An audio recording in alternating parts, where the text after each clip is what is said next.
Repiten después de mí: amado Señor, danos todo lo que nos une a ti. Quítanos todo lo que nos separa de ti. Líbranos de nuestro egoísmo y entréganos enteramente a ti. Que nunca se haga nuestra voluntad, sino siempre hágase la tuya. En nombre del Padre, del Hijo y del Espíritu Santo. Amén. Bien, pues mi nombre es Cristian, soy misionero laico o seglar, y la charla que les voy a compartir me viene inspirada a raíz de un comentario que puso en las redes sociales un sacerdote amigo mío, que estimo mucho, pero que hay una partecita de su comentario que no estoy del todo de acuerdo, y vamos a ver por qué. Y esto nos va a ayudar, de hecho, a reflexionar en una cuestión muy importante de nuestra fe. Este amigo sacerdote colocaba en su red social: no hagan publicidad a blasfemias. Si les llega algo escandaloso y blasfemo, no lo publiquen. Mejor hacer desagravio. Ya no es tiempo de discutir, pelear y ni siquiera tratar de convertirlos. Dejen a los malvados seguir haciendo el mal. Guarden silencio. Recojámonos en oración. Separémonos de los malvados, los blasfemos y los necios. Ya no es tiempo de convencer a nadie. Evidentemente, la primera parte estoy totalmente de acuerdo, porque muchas veces, no sé, hace poco parece que una chica en México se tomó unas fotografías sin ropa en una iglesia, un sacrilegio grave. Y entonces uno lo va y lo publica en su red. Claro, pone un comentario así: esto qué falta de respeto y todo eso, pero tú al publicarlo le estás dando promoción. ¿Que eso es lo que quería esta mujer? ¿Tú crees que quería que las fotos quedaran en privado? No, lo que estaba buscando es escandalizar, agarrarse de este templo sagrado para poder escandalizar. Entonces, aun cuando pongamos un comentario en contra de eso, pues le está dando publicidad. En este sentido, estoy de acuerdo con mi amigo sacerdote que dice: no hagan publicidad a blasfemia. Si les llega algo escandaloso y blasfemo, no lo publiquen. Mejor hacer desagravio. ¿Qué es hacer desagravio? Pedirle perdón al Señor por esa ofensa que esta mujer o cualquier otra blasfemia o sacrilegio le hizo al Señor. Ya no es tiempo de discutir, pelear y ni siquiera tratar de convertirlos. Dejen a los malvados seguir haciendo el mal. Guarden silencio. Recojámonos en oración. Separémonos de los malvados, los blasfemos y los necios. Ya no es tiempo de convencer a nadie. Esta última cosa no puedo estar de acuerdo con mi amigo sacerdote.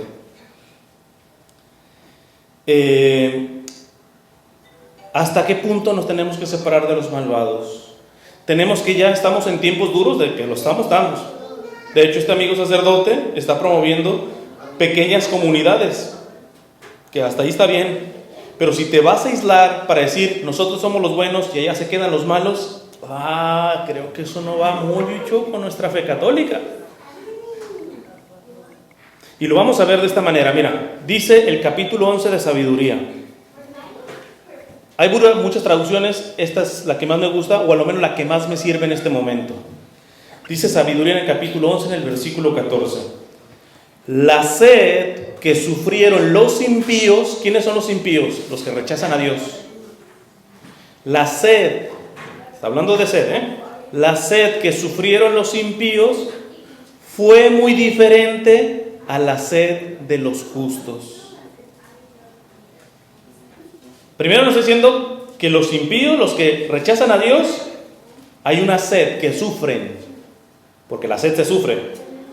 Nadie dice: no, quiero sentirme bien, me deshidrato, se siente bien bonito. No, la sed siempre se sufre.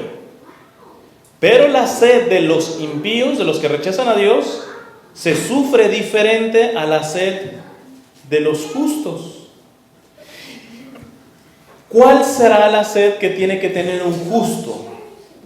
Pues habría que ver quién es el justo de justos, que es nuestro Señor, que precisamente en la cruz gritó: tengo sed. Lo podemos ver en los evangelios, muy en específico en el Evangelio de San Juan, en el capítulo 19. Dice así: después de esto, sabiendo Jesús que ya todo estaba cumplido, está en la cruz ya, para que se cumpliera la escritura, dijo: tengo sed. Nuestro Señor dijo: tengo sed. Evidentemente lo está diciendo en un sentido físico, ya su cuerpo deshidratado, desgarrado, pues cómo no iba a tener sed. Pero también está haciendo una referencia de una sed espiritual. Por eso hay congregaciones, por ejemplo, la de Madre Teresa de Calcuta, las misioneras de la caridad. Si ustedes van a su capilla, siempre tienen ese letrerito: tengo sed. Porque ellas dicen que no se les tiene que olvidar que todo lo que hacen, en este caso su carisma es entre los pobres de los más pobres, ahí está la sed de Jesús. La manera como sacian la sed de Jesús es a través de salir al más necesitado. Pero también hay una congregación que tiene muchísimas vocaciones, aunque son de clausura, se llama Jesu Comunio en España. Y ellos tienen también lo de tengo sed, pero en el lenguaje arameo, Shekinah, ¿no? O sea, como lo dijo, tal cual como lo dijo Jesús. Y tú podrías decir: ¿y ellas cómo sacian la sed de Jesús? Si están arrumbadas ahí en un convento, pues en un convento están orando, están trabajando y están intercediendo. ¿Para qué? Para la salvación de las almas. ¿Y el Señor tiene sed de qué? De almas. De la salvación de las almas. La sed de Jesús es de que quiere que todos se salven y que ninguno se condene. Entonces ya pueden ir captando por qué no estoy del todo de acuerdo con lo que dice mi amigo sacerdote, que repito, es muy buen sacerdote y todo, pero me parece que aquí patina. ¿Por qué? Porque ya el decirle a la gente, ¿sabe? Ya no es tiempo de ir a convencer a la gente, sepárense de los malvados y todo eso. Si nos separamos de los malvados, pues esos malvados se hacen más malvados, como dicen aquí. ¿Quién les va a llevar la salvación? Y si se condenan, ese es un dolor profundo en el corazón del Señor, porque ellos no estaban destinados a condenarse en el infierno. El Señor tiene sed que esos también se salven. Entonces, si nosotros empezamos a decir: no, mientras yo sea buenecito, mi familia aquí, hago mi burbujita, parecería que eso sería lo mejor, ¿verdad? Desapartarte de los malvados y todo. Pero es que el mismo Señor en el Evangelio, antes de su pasión, orando al Padre, le dijo: Padre, no te pido que los saques del mundo. ¿Te pido qué? ¿Alguien sabe qué dijo? Los cuides del mundo. No. A ver, Biblia. Los libres del enemigo. No te pido que los saques del mundo, sino que los libres, que los cuidas, que los protejas del enemigo. Entonces voy a dar 5 cositas de cómo tendríamos que tener sed como Jesús. Tenemos que tener la sed de Jesús, si no vamos a terminar pensando como mi amigo sacerdote,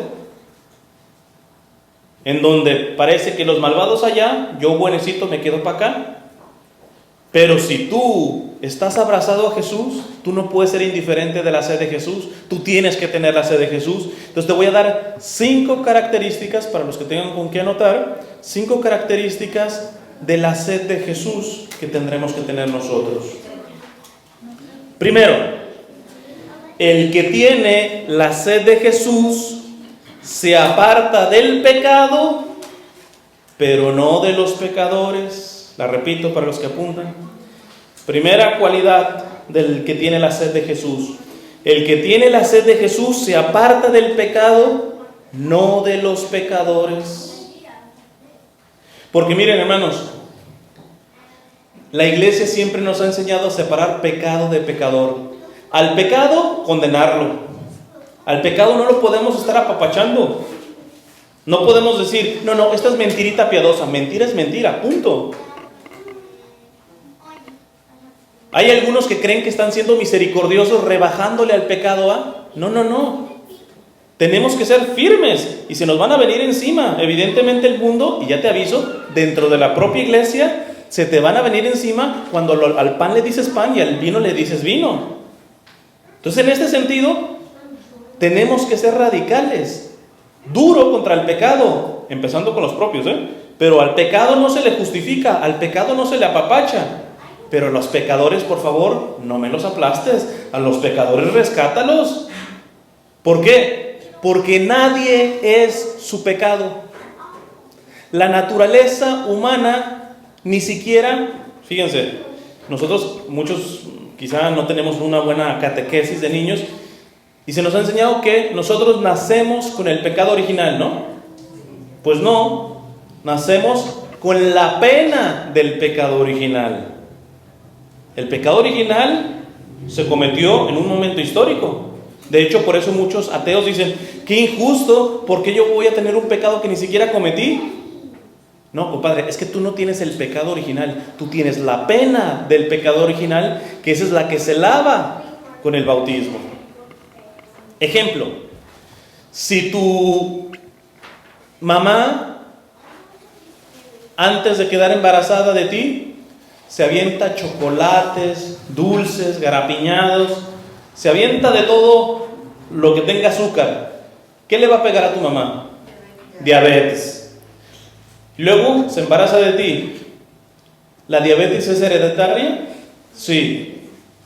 Naces con diabetes y no has comido ni siquiera un móndrigo chocolatito y ya lo traes.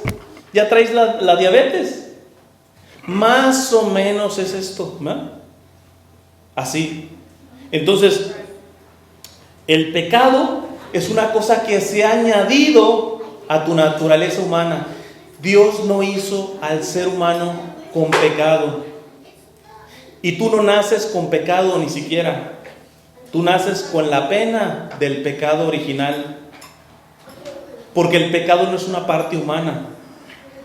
De hecho, nuestro Señor se hizo en todo semejante a nosotros, dice la Sagrada Escritura, verdadero Dios y verdadero hombre. Y dice que en todo semejante a los hombres, menos en el pecado. ¿Por qué Jesús no tuvo pecado? Porque eso no es parte de la humanidad. Entonces, primero, el que tiene la sed de Jesús tiene que quedarle claro que una cosa es el pecado y otra cosa es el pecador. Muy fácilmente a la hora de juzgar la gente mezclamos las dos cosas y se te olvida que al que le tienes que dar garrotazos es al pecado, no al pecador. Al pecador le tienes que rescatar.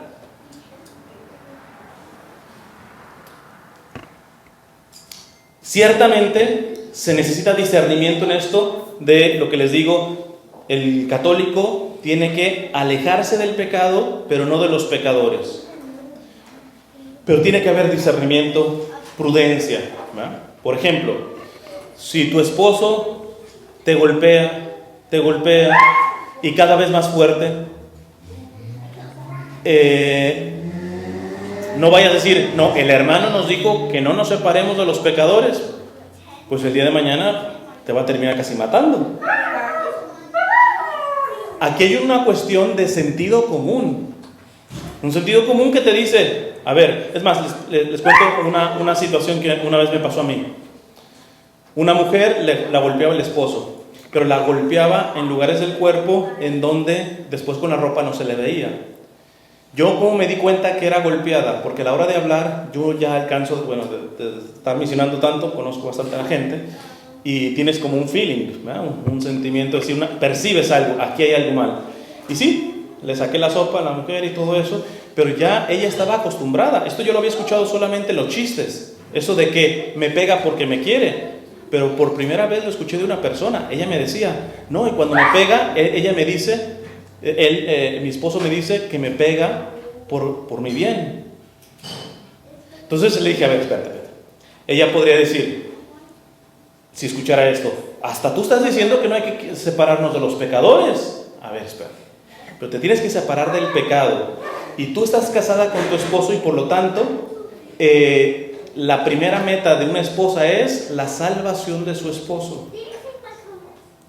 A un casado, cuando se muere, lo primero que Dios le va a pedir cuentas no es ni de sus hijos, ni de su madre, ni de su padre, ni de sus primos, ni nada, sino de su esposo o de su esposa, porque esa es la prioridad. Entonces yo le digo, para que ella me pudiera entender, listo pues, que te pegue una madrina, pum, pum, pum, pum, pum, pum, pum, pum. Imagínate que después de pegarte una golpiza, le da un infarto a tu esposo. ¿Para dónde se va? ¿Para el cielo o para el infierno? Para el infierno. Ah, ok, entonces, ¿será que la manera de ayudarle con su pecado, en este caso de violencia, de ira, es quedándote ahí? No.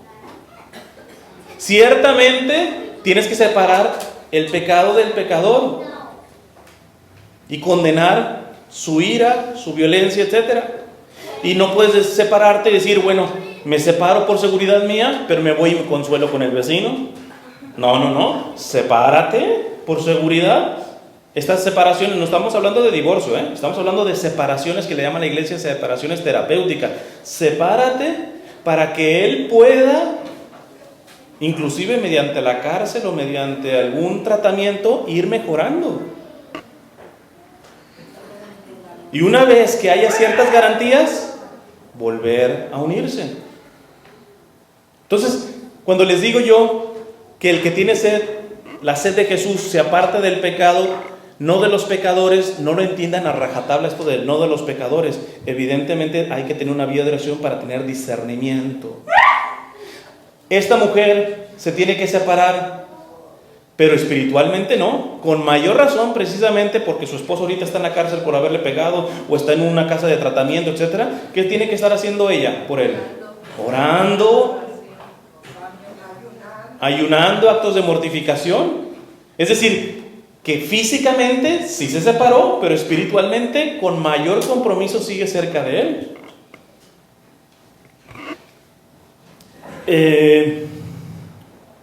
Además, cuando el padre, de hecho yo le respondí al padre, le dije, padre, con esto de separémonos de los malvados, que ya no es tiempo de convertirlos.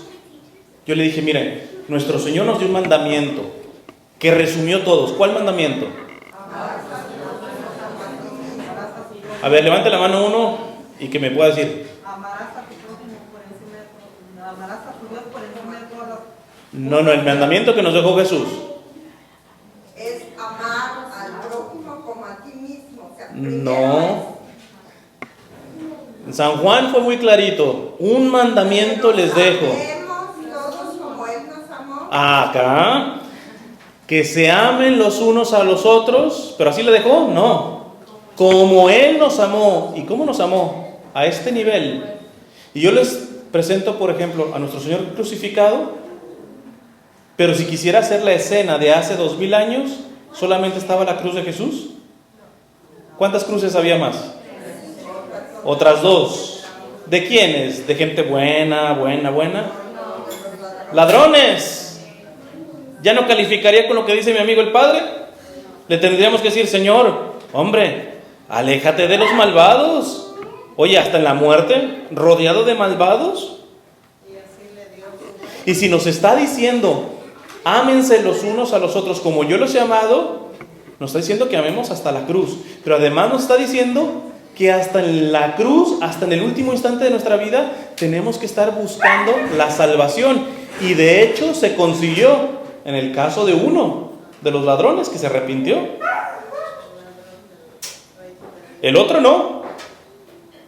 Entonces, si el Padre está diciendo, no, es que los malvados ya son cerrados y todo eso, pues seguramente sí hay una parte de cerrados, como el que no se convirtió.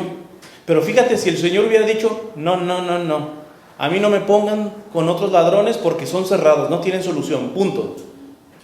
Pero no fue así, a lo menos uno se salvó, sí se arrepintió.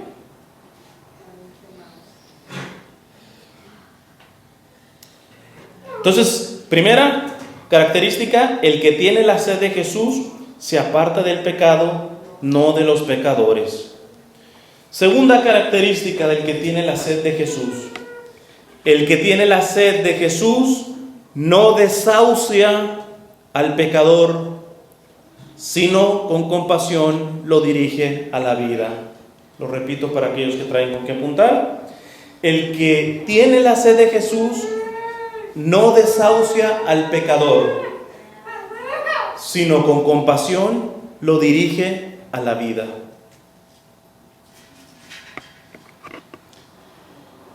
Recientemente en mis redes sociales ponía un escrito en donde les decía a la gente: mira, si tú apuntas el pecado de una persona y previamente no has orado por esa persona, no te has mortificado por esa persona. ¿Qué significa mortificar? Morir a sí mismo. Hay actos de mortificación, el ayuno. Por ejemplo, aquí nuestros hermanos estaban haciendo el rosario de rodillas. No es fácil hacer un rosario completito así de rodillas. Y ese dolor que tienes en tus rodillas, esa mortificación, porque estás muriendo a ti mismo, la puedes ofrecer.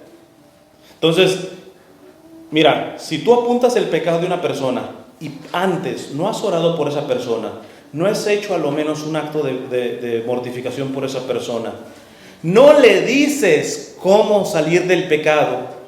Si le estás diciendo, es que tú eres un mentiroso, chance y él dice, pues eso ya lo vengo sabiendo hace rato, pero ¿quién me dice cómo salir de la mentira?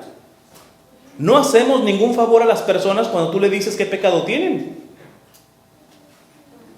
Si tú nomás apuntas y no le das la solución, es ahí donde yo digo, y la tercera, y la cuarta, perdón, darle la solución y acompañarlo. Oración, mortificación, dar la solución y acompañarlo. Si no hay de alguna manera, no significa acompañamiento físico, pero de alguna manera acompañar a esa persona en su salida de ese pecado. Si tú no tienes esto, tú estás desahuciando a esa persona. Haz de cuenta, para que me entiendan esto, desahuciar es como una persona que está enferma en el hospital, en su cuarto, y tú ya le empiezas a quitar el suero, ya le empiezas a quitar la comida, ya lo dejas de hidratar. Pues ¿qué vas a hacer? Lo vas a matar. Cuidado con aquellos que andan apuntando los pecados de otro sin oración, sin mortificación, sin decirle cómo salir de ese pecado y sin acompañarlo a salir de ese pecado. Porque lo único que tú haces al estar solamente apuntándole su pecado es quitándole el oxígeno, desahuciándolo, es decir, que se hunda más. El que tiene la sed de Jesús no desahucia. El que tiene la sed de Jesús con compasión, fíjate, esta palabrita también es importante. Compasión viene del griego cum, patire, son dos palabritas que significa sufrir con. Por eso no es lo mismo la lástima que la compasión. Yo puedo ver a un hermano de calle, un homeless, que me pide algo, y yo, sí, dálenos una moneda, un pan, lo que sea. Pero listo, así, hasta casi lo aviento, Me duele su dolor y lo soluciono de alguna manera. Eso es lástima. La compasión es compatir, es sufrir con. Atiendo su necesidad, o a veces ni siquiera puedo atenderla, pero su sufrimiento lo hago mío. Esa es la compasión. Que tu sufrimiento lo hago mío. La lástima puede hasta resolver cosas, pero no, tú eres el cómplice, yo no. ¿Verdad? El compasivo comparte el sufrimiento del otro. Entonces, en este sentido, el que tiene la sed de Jesús no desahucia a las personas, sino que les apunta, les da esperanza, les dice, mira, tú posiblemente por llevar tanto tiempo haciendo este pecado, o porque nunca nadie te ha indicado, todo el mundo te critica, todo el mundo te juzga, pero nadie se pone las pilas para orar por ti, para hacer algún acto de mortificación por ti, para decirte cómo puedes salir de esto. Yo te acompaño de X o Y manera. Cuando tú haces eso, hay esperanza. Y entonces yo decía en mis redes sociales, cuando alguien está sumido en el pecado y ve a un católico, se le tendría que venir dos cosas a la mente. uy, ahí viene un católico, me va a decir la verdad, que es lo que yo les digo, al pecado, pecado, al pan, pan y al vino, vino, Al pecador no se le ayuda diluyéndole el pecado. Dice, no te preocupes, esto no es tan grave, cuando puede ser si es grave. Entonces, alguien que está en el pecado, metido en el pecado, cuando nos vea a nosotros católicos, tiene que pensar, me va a decir la verdad. Y eso va a ser doloroso. Pero también es católico, va a ser misericordioso conmigo y eso va a ser sanador. Porque ¿a quién le gusta que le digan las verdades? A nadie, y nos duelen. El problema es que los que nos dicen las verdades, hasta ahí se quedan.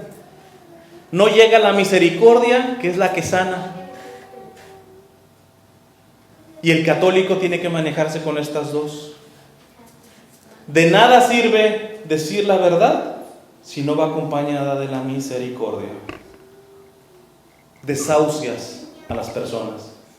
No, yo sí estoy tratando de la conversión de los pecadores, estoy tratando de saciar la sed de Jesús y por eso proclamo la verdad y por eso al pecador le digo en su cara su pecado. Mijo, ¿y la misericordia? De hecho, ahora que está tan impregnado el pecado, que es tan cínico el pecado, no es ni efectivo esto de nomás decirle el pecado a la persona, hasta se cierran más. Es como con tu hija, ¿va? Que le dices, ese muchacho no te conviene, y ella no te hace caso, pues no le das permiso de salir, se sale por la ventana, etcétera, y ya cuando llega, pues ya llega hasta embarazada. Hermano, pero si yo le dije que no. Listo, perfecto, usted estaba bien, porque era un mal muchacho, supongamos. Estuvo bien, pero le presentó soluciones. Ella tenía un vacío que aquel se lo llenaba, entre comillas, ¿verdad? Y por eso se salía hasta por la ventana, por eso le mintió a usted, etcétera. Usted nomás le dijo, así no. Pero ella decía, ¿y cómo se hace? ¿Cómo se cambia? ¿Cuál es la otra opción? Cuando tú nomás dices lo malo, lo único que tú pareciera como que la gente va a cambiar. No, yo sí le digo a mis hijos que eso está mal, que esto está mal, que esto está mal. Pero si no le dices que está bien, si no los acompañas a crecer, si no los acompañas a salir de su pecado, pues la única opción que tienen es entercarse más en su pecado. Entonces hasta ni siquiera efectivo es. Tercera, el que tiene la sed de Jesús, la cuarta, ¿eh? La primera es, tercera, sí. Primera es, el que tiene la sed de Jesús se aparta del pecado, pero no de los pecadores. Segunda, el que tiene la sed de Jesús no desahucia al pecador, sino con compasión lo dirige a la vida. Yo diría que lo acompaña a la vida, que sabemos que la vida no es algo, sino alguien. Nuestro Señor que dijo, yo soy el camino, la verdad y la vida. La tercera, el que tiene la sed de Jesús diferencia entre pecador empedernido y pecador arrepentido. El que tiene la sed de Jesús hace diferencia entre pecador empedernido y pecador arrepentido. Vamos a primero aclarar los términos. Pecador arrepentido no necesita aclaración. ¿Quién es un pecador arrepentido? Pues el que se arrepiente de su pecado. ¿Qué es un pecador empedernido?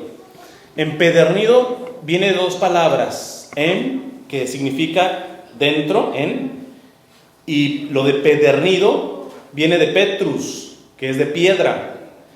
¿Quién es un empedernido? Un obcecado, un necio, un cerrado. Etimológicamente, alguien que se mete dentro de una piedra. Le llega algo. Imagínense que tú estás adentro de una piedra, ¿te llega algo? Cuando tú agarras una piedra de un río, de adentro, pero la partes, ¿cómo está por dentro? Mojada, ¿verdad? Cuando tú partes una piedra del río, ¿cómo está adentro la piedra? ¿Mojada? ¿Nunca han partido una piedra de un río? Ya ustedes son de caché, ya no van ni siquiera al río, ¿ah?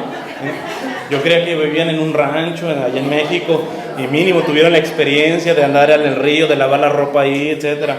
Bueno, les aviso que si agarran una piedra del río, pues sí, por afuera va a estar mojada, pero la parte hacia adentro está seca.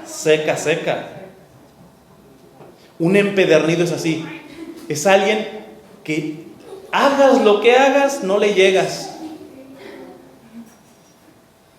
Y como el que tiene la sed de Jesús tiene que diferenciar en esto. Vamos a poner el mismo ejemplo. Un pecador empedernido, el que estaba criticando a Jesús, diciéndole, si tú eres Dios, pues bájate y libéranos a nosotros, etc. Un pecador arrepentido, el otro que le corrige, oye, mínimo tú y yo, si somos, lo tenemos que pagar, esto es justo, pero él no. Son los dos ladrones, son los dos pecadores, están pagando, pero uno, aun cuando está pagando por su pecado, no reconoce su pecado, es un soberbio, es un necio, se cierra, se mete en su piedra. Y el que tenga la sed de Jesús sí tiene que diferenciar, porque a esos muchas veces hay que decirles, ¿sabes qué? Hacerte un ladito, pero seguir intercediendo, seguir orando por esa persona. Porque existe la posibilidad de que a través de tu oración él le pase algo, ¿eh? Se estrelle y entonces ahí sí abra los ojos.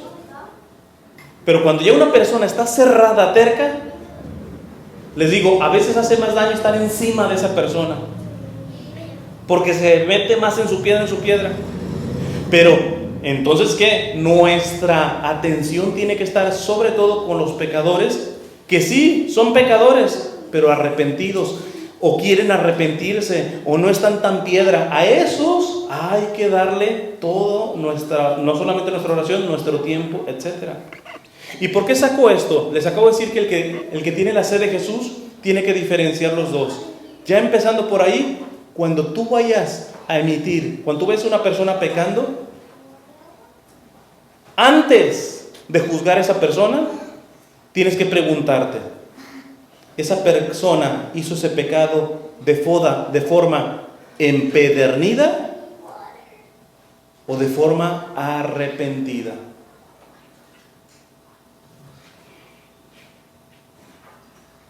Porque no podemos ser tan simplistas. Tú puedes ver a un borracho, ¿emborracharse está mal? Sí, ¿no? Pero hay dos opciones. Ese borracho se emborrachó y no se arrepiente de sus borracheras. Es más, ya está programando la siguiente. Pero también existe el borracho que está peleando con su adicción. Y cuando tú lo viste emborracharse, él es el primero que le duele haber caído ahí. Y lo primero que va a hacer es confesarse y volver a levantarse y volver a dar la batalla. Díganme si no es injusto tratar a todos los pecadores igual. Por eso hay que tener mucho cuidado. Por eso los que tienen la sed de Jesús tienen que tener el cuidado de que cuando ven a una persona un pecado, por eso el Papa habla de la pastoral del acompañamiento. Acércate a él. Ve las circunstancias de por qué comete ese pecado. ¿Qué hay atrás de esto?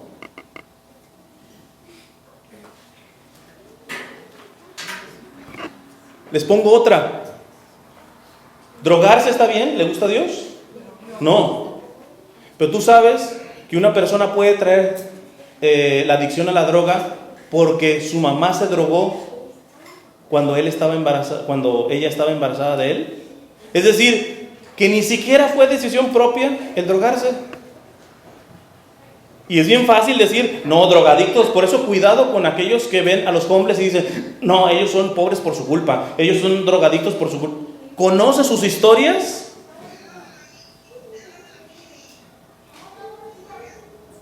Es como cuando también, otra que aplican para con los migrantes. ¿Qué es lo que se está manejando? Incluyendo por algunos católicos. Yo conozco católicos, evangelizadores e inclusive sacerdotes que son antiinmigrantes. Pero ¿sabes qué? A todos esos yo los he puesto. ¿Cuándo te has acercado a escuchar la historia de ese inmigrante? No, los migrantes vienen a vivir del Estado y son criminales y nomás vienen a hacer desorden y todo eso. Eso es comprar un bla, bla, bla, bla que se está diciendo, desafortunadamente hasta desde las propias autoridades. Pero te has acercado a escuchar al migrante, has sabido la historia del migrante. Ahí empiezas a diferenciar, porque está claro. Si el que vino aquí a destrozar este país, va para afuera. Este país tiene todo el derecho de sacarlo, si vienes a destruir. Pero díganme si no es injusto que te traten a ti como criminal, cuando lo único que has hecho es trabajar, contribuir a este país, sacar adelante a tu familia de manera honrada. No, ahora los migrantes todos criminales, todos unos flojonazos que viven del gobierno. El que tiene la sed de Jesús diferencia entre un pecador empedernido y un pecador arrepentido. Al pecador empedernido, sí, se le puede retirar y sigue orando, y nada más esperando hasta que se dé el guamazo y que ojalá despierte. Y se preocupa por el pecador arrepentido, por ese que trae vicios, pero que está dando la batalla contra sus vicios. Es que es bien fácil apuntar, sobre todo, aquel que tiene los vicios que tú no tienes. La típica, la señora que su esposo le fue infiel. La infidelidad está terrible, hay que condenarla. Pero la señora puede sentirse la divina garza envuelta en huevo porque ella nunca sería infiel, porque no le nace, por ahí no cojea. Pero doña, si le escarbamos en su vida, le sacamos también sus patitas de gallo, le sacamos su basurita. Es bien fácil apuntar a aquel que tiene el pecado que yo no cometo, cuando a veces ese pecado, ese no lo está justificando, ese está dando la batalla. Sí, se cae, pero se vuelve a levantar y sigue dándolo.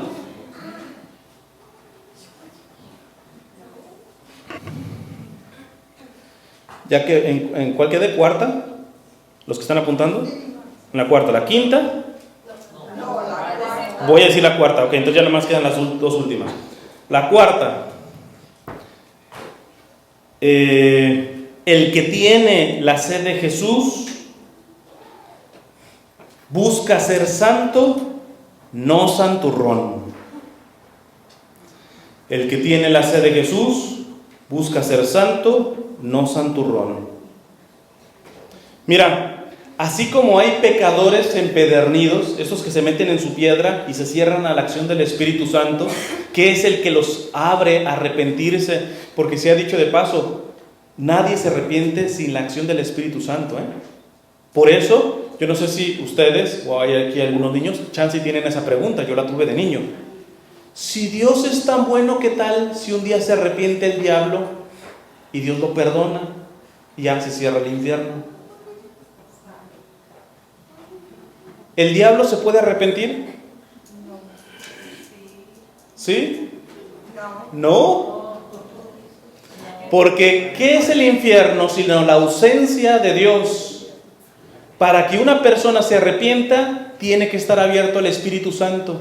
Nadie se arrepiente sin la apertura al Espíritu Santo que lo toca. Allá no entra ni el Espíritu Santo en el infierno, es imposible. En el infierno no están ningún diablito, ni los condenados diciéndole, ay Señor, una segunda oportunidad, please, por favor. No, en el infierno se blasfema, se odia. Para empezar, se odian a sí mismos. Se odian entre ellos, entre los diablos y los condenados, porque alguien podría decir, no, pues yo si me voy al infierno, pues allá están mis amigos, hacemos una carnita asada por allá, ¿verdad?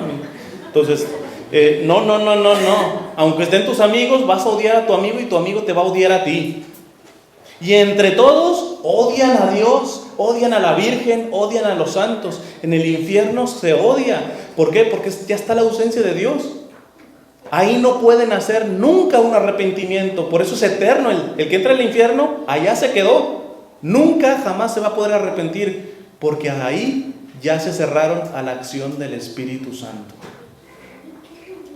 Entonces, el que tiene la sed de Jesús busca ser santo y no santurrón. ¿Por qué le estaba sacando esto del pecador empedernido? Porque también alguien que se cierra al Espíritu Santo, ¿sabes quiénes son? Los que yo llamo virtuosos empedernidos. Sí, no tenemos que ser pecadores empedernidos, ni tampoco virtuosos empedernidos. ¿Quién es un virtuoso empedernido? Te voy a poner el ejemplito, por ejemplo, de la parábola del fariseo y el publicano. El fariseo, orando así de pie: gracias, Señor, te doy que no soy un pecador como este, ¿va? Yo ayuno, yo doy el diezmo, o sea, se metió en su piedra, no de pecado, de virtudes, y de ahí solamente engorda el ego, la soberbia, el orgullo. Y en cambio el publicano dice que ni siquiera se animaba a levantar la cabeza. ¿Y cuál era su oración? Señor, ten piedad de mí que soy un pecador. Por eso les digo que el que tiene la sed de Jesús diferencia entre ser santo a santurrón. El fariseo era un santurrón. ¿Quiénes son los santurrones? Los que confían tanto en sus virtudes, que van creciendo en el grupo y que van teniendo virtudes y que van avanzando en la vida espiritual y todo eso, pero todo eso les sirve solamente para mirar desde reojo a nosotros, ¿verdad? Para sentirse, yo les digo que casi la cuarta persona de la Santísima Trinidad, porque poco les falta para eso, ¿verdad? Si creemos que los únicos que se cierran al Espíritu Santo son los pecadores empedernidos, falso. También los virtuosos empedernidos se cierran al Espíritu Santo. ¿Y sabes qué? Lo peligroso de esto es que en la misma Sagrada Escritura el Señor nos dice que llegará el momento del juicio y que algunos le dirán: Señor, Señor, yo prediqué en tu nombre, yo hice milagros en tu nombre, yo expulsé demonios en tu nombre. Muchas cosas buenas, ¿eh? De hecho, aquí en la Renovación se ven muchas de esas cuestiones de sanación y todo eso. Cuidado con el que diga: no, mira, yo hice oración por la hermana y se sanó. Y ahí tú hago así pecho de paloma, empiezas a saltar. Yo tengo el don de sanación, ¿va? Cuidado, que el mismo Señor te dice: van a llegar en el juicio a decirme: prediqué en tu nombre, hice milagros en tu nombre. Apártense de mí, no los conozco. Cuidado si creemos que los únicos que se cierran al Espíritu Santo son los pecadores empedernidos. También los virtuosos empedernidos se cierran al Espíritu Santo. Y yo creo, pero es opinión mía, que es más peligroso ser virtuoso empedernido, porque tú crees que vas directito al cielo por tus virtudes, cuando te van a decir en el último momento el Señor: no te conozco, vete. Entonces, ¿cuál es la diferencia entre santurrón y santo? El santo es el que verdaderamente sí va creciendo espiritualmente, pero siempre con la humildad de decir: Señor, todo lo que voy creciendo es gracia tuya. En el momento que tú me desampares, yo soy nada, yo vuelvo al pecado. Yo soy un pobre pecador que necesita todos los días, por mucho que crezca, por mucho que me des dones, por mucho que me des carismas, Señor, soy nada. No, yo sí le digo así, hermano. ¿Sabes qué? Segunda cosa, vamos a comprobar si esas palabras no son puras palabras. ¿Cómo tratas a tu hermano, sobre todo pecador? Porque si no, yo sí en mi oración le digo: Señor, yo no soy nada, pero termina la oración y le da la patada al otro. No, si verdaderamente te sientes nada, te nace la compasión de aquel que está peleando en su pecado y que por X o Y se le está haciendo más difícil salir de su pecado que lo que te costó a ti. No, es que hermano, porque a veces decimos: es que yo he salido de ese pecado que ha tenido él. Pero ¿cómo tú sabes si el Señor te dio una gracia especial que por alguna cosa no se la está dando a él? No obligues al Señor a quitarte esa gracia y a regresarte donde estabas. El santo es un pecador arrepentido, que sí busca crecer en virtudes y crecer ante el Señor, pero siempre con la humildad de aquella oración que hacía San Felipe Neri, buenísima. La decía en sus tiempos de conversión, pero al final de su vida, ya siendo un santazo, la seguía diciendo. San Felipe Neri le decía al Señor: Señor, no quites a Felipe de tu mano, o sea, él, no quites a Felipe de tu mano, que si le retiras de tu mano, él te puede traicionar peor que Judas. Yo le robé esa oración, pero la modifiqué. Yo le digo, Señor, no quites a Cristian de tu mano, que si le quitas de tu mano a Cristian, te puede traicionar, no peor que Judas, peor que el diablo.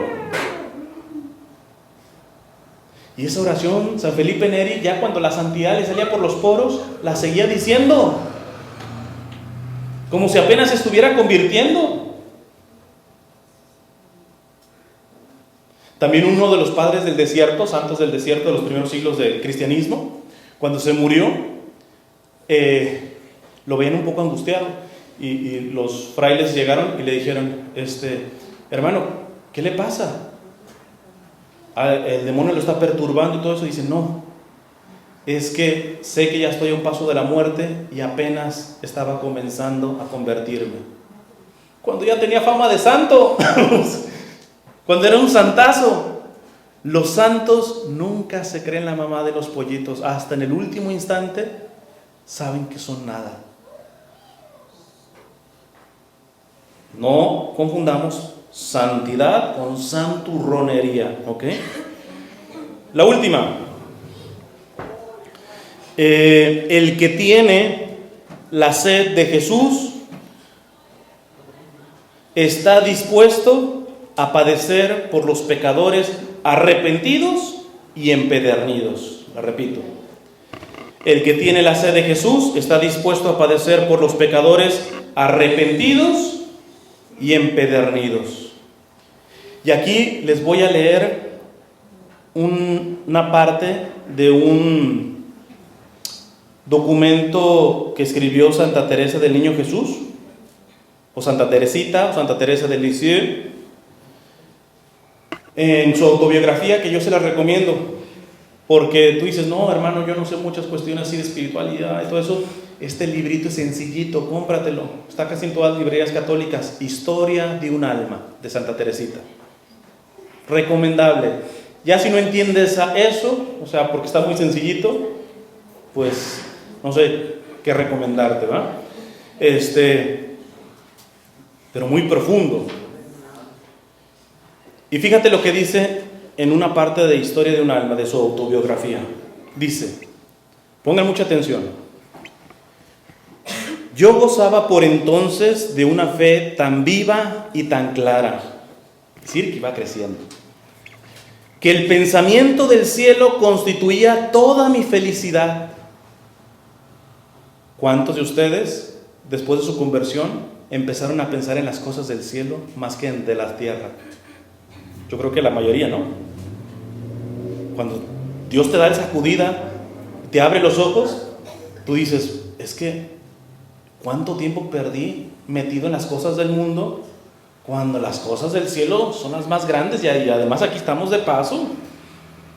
Entonces, ahí se pueden ver identificados con Santa Teresita. Pero ¿qué sigue diciendo ella? Dice, no me cabía en la cabeza que hubiese incrédulos que no tuviesen fe. Cuando tú has probado las cosas del Señor, tú dices, es que ¿cómo es posible que haya gente que niegue a Dios? Me parecía que hablaban por hablar cuando negaban la existencia del cielo, de ese hermoso cielo donde el mismo Dios quería su eterna recompensa.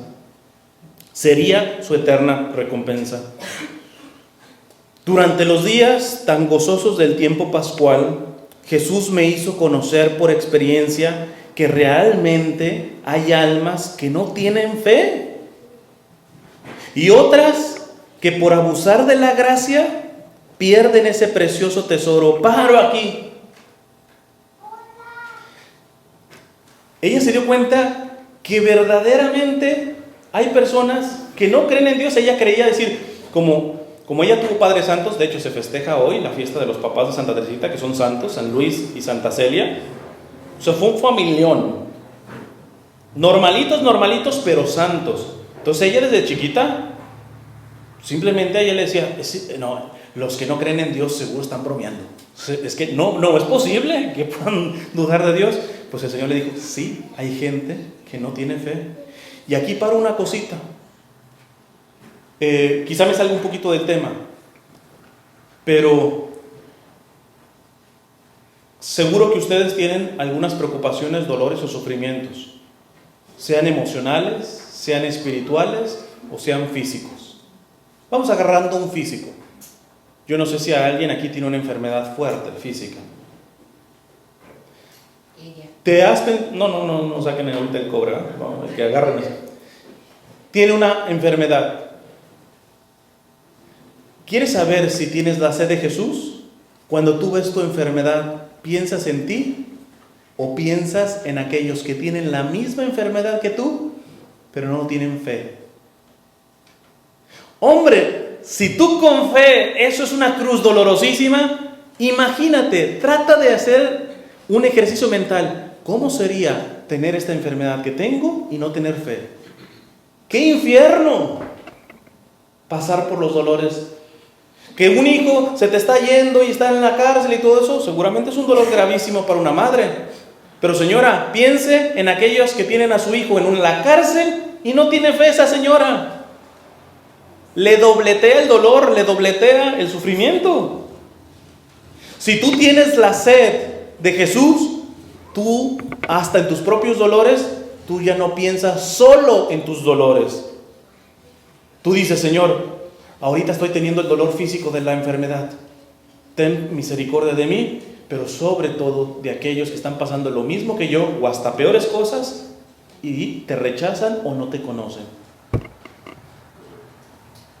Entonces, Jesús le muestra a Teresa de que sí hay personas que no tienen fe, pero ojo, la segunda parte dice, y otras que por abusar de la gracia pierden ese precioso tesoro. ¿Quiénes son los que abusan de la gracia? Los que no responden a tanto como se les ha dado. Dice la Sagrada Escritura, a quien se le dio mucho, se le pedirá mucho.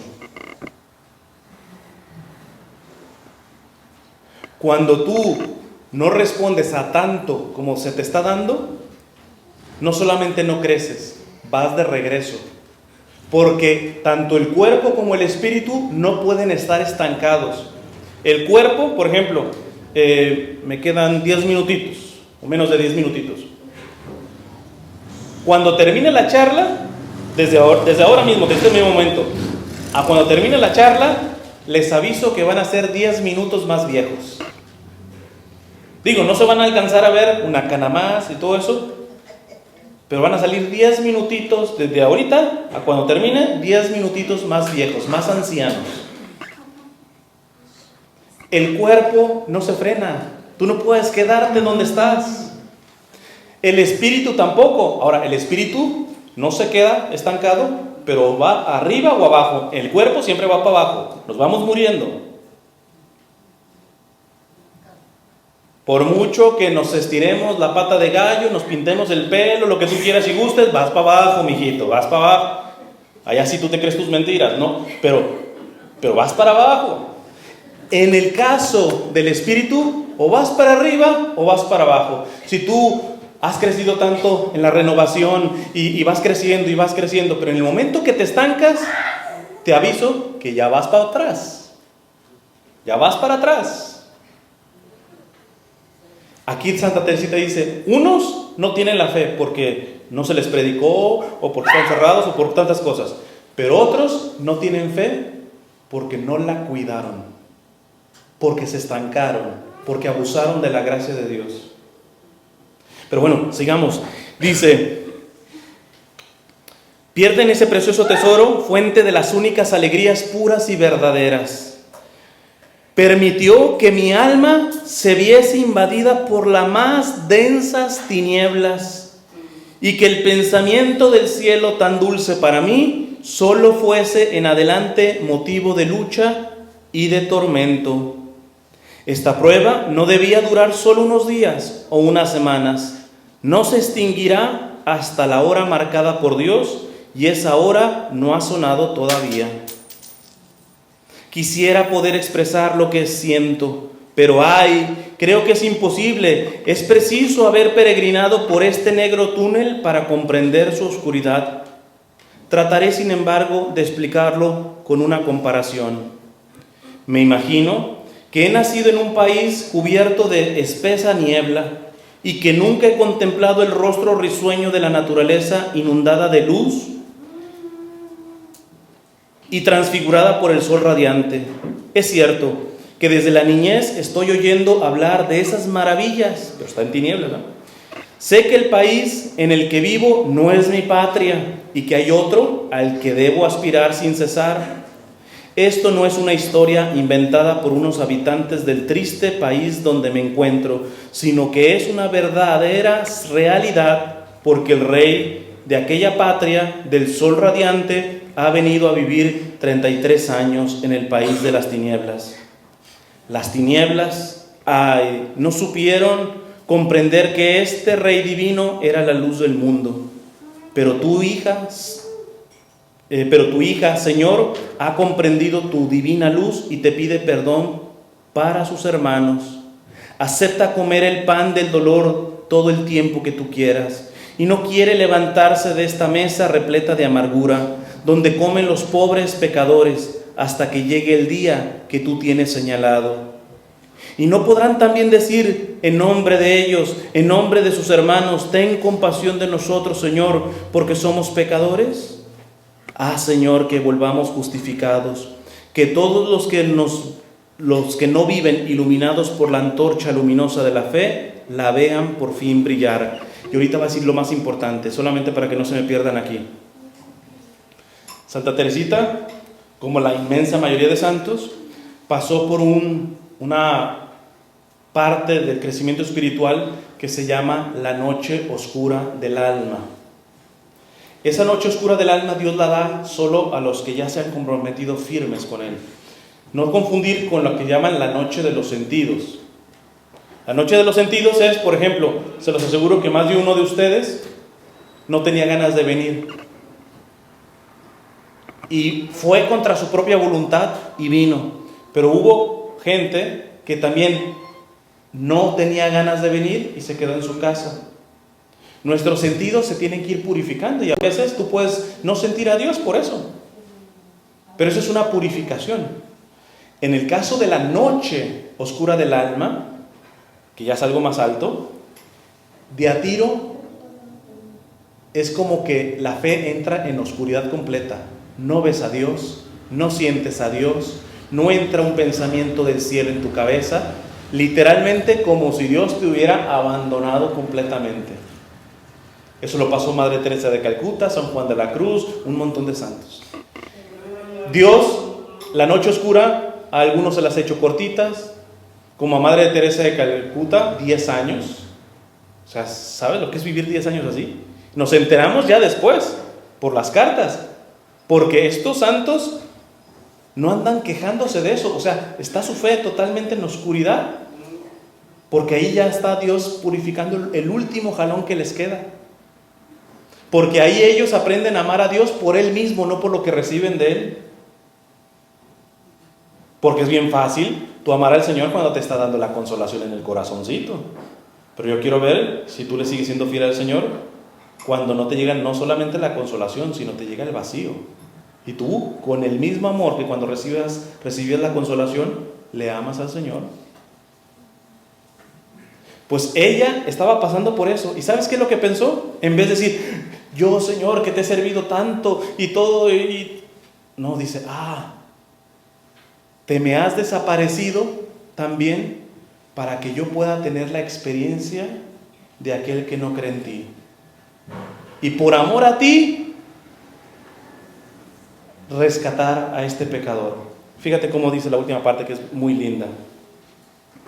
Oh Jesús, si es necesario que un alma que te ama purifique la mesa que los pecadores han manchado con sus blasfemias, con sus ofensas, con sus pecados, yo acepto comer sola en ella el pan de la tribulación, hasta que tengas a bien introducirme en tu reino luminoso la única gracia que te pido es la de no ofenderte jamás.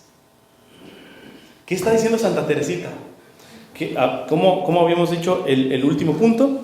El que tiene la sed de Jesús está dispuesto a padecer por los pecadores arrepentidos y empedernidos. Lo que estamos diciendo es que, como Santa Teresita, no solamente no te escandalizas de los grandes pecadores y te vas y ya te vas a tu burbuja de buenecitos y allá los malos, etcétera, pecadores, no. Esos pecadores están ensuciando una mesa y Santa Teresita dice, ¿sabes qué?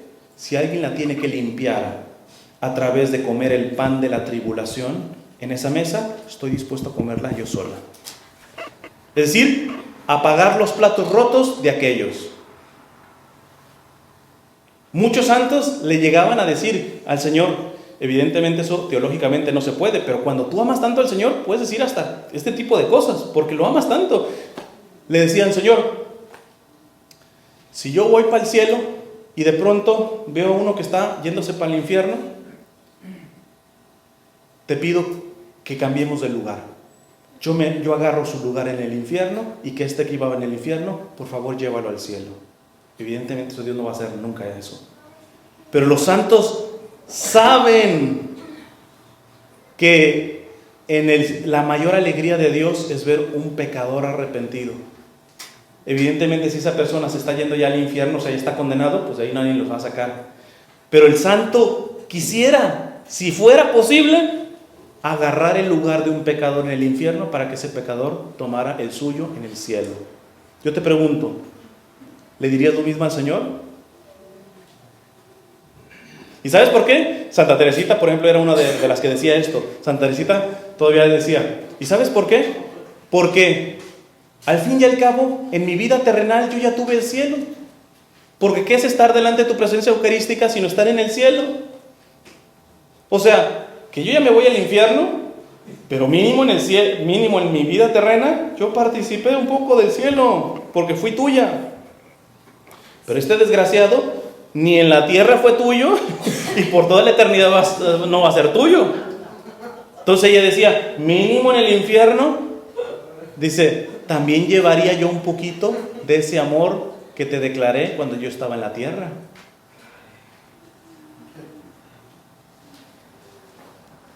En conclusión, tenemos que condenar el pecado, el propio, el ajeno. Pecado es pecado, decir las cosas claras, pero siempre salvar al pecador, siempre buscar al pecador. Que meternos en lugares en donde hay pecado por rescatar pecadores es peligroso, desde luego. Ahí hay que discernir, pero no nos vayamos como mi amigo sacerdote que dice, no, pues allá déjalo, ¿verdad? Tú vete a tu burbuja de los buenos, porque no vaya a ser que por querer salvar al malo, te resbales también. Aquí es donde yo, con esto termino. Yo les digo una frase que nos ha dicho tantas veces el Papa Francisco. El Papa Francisco decía, prefiero una iglesia accidentada por salir que enferma por encerrarse.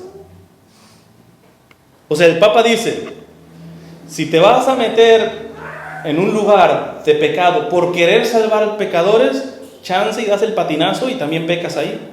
Pues prefiero que por querer salvar a pecadores te des el trastazo ahí, porque aunque te lo des, si verdaderamente estás firme en la fe, no te vas a quedar ahí como en la hamaca, ¿no? Te levantas y vas y te confiesas para seguir yendo ahí para poder salvar.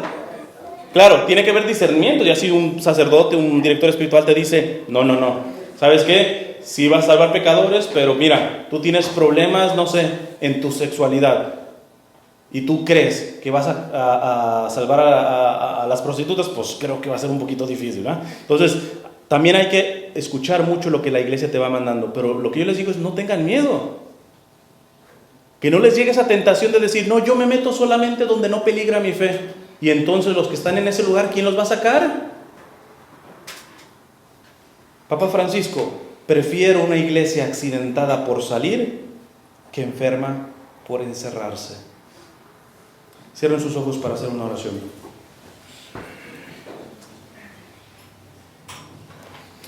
Señor, te damos gracias principalmente por tu misericordia, porque todo aquello que hemos podido crecer en la fe, por todos aquellos pecados de los cuales nos hemos liberado, hoy queremos reconocer que aunque pusimos de nuestra parte, la inmensa mayoría ha sido gracia tuya. Por eso te pedimos que nos des un corazón sensible para aquellos que quieren salir de sus pecados y que no han salido tan pronto como nosotros salimos. Danos misericordia para con ellos. Danos paciencia como la paciencia la tuviste tú con nosotros. No nos hagas caer en una santurronería, en ser virtuosos empedernidos. Pero al mismo tiempo danos la claridad de siempre proclamar la verdad como es. Y de no amedrentarnos ante aquellos que quisieran diluir, que quisieran relativizar la fe que tú nos has dado.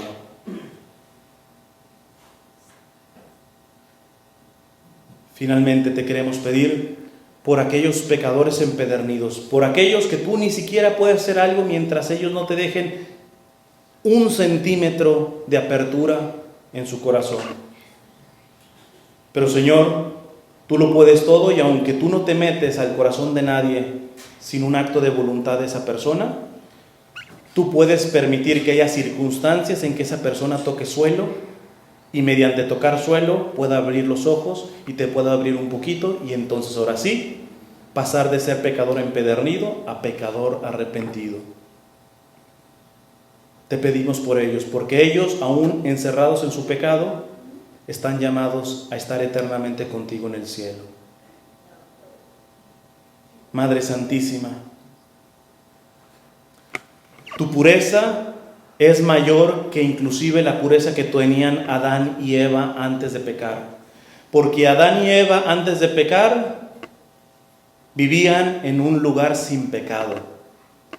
Tu pureza, Santísima Virgen, estuvo dentro de un lugar en donde había un montón de pecado ya. Por lo tanto, es más meritoria tu pureza que la pureza que tenía Adán y Eva antes de pecar.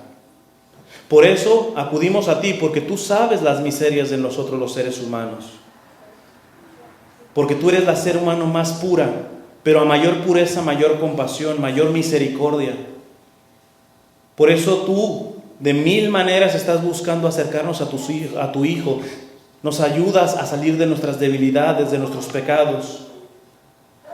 Porque tu pureza no es puritanismo, porque tu santidad no es santurronería.